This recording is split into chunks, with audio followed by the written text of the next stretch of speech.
Hey guys, this is going to be like one of those little extra things that I'm posting.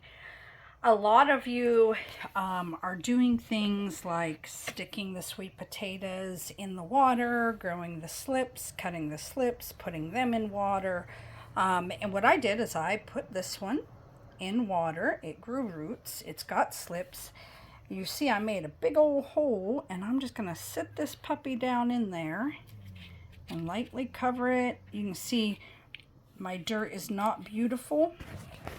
It's actually just raked right up off the ground at my homestead and mixed with some manure. There's a big old stick in here, pine needles, and as you can see, I just sat it in there, covered the roots, and that is where she's gonna stay, guys.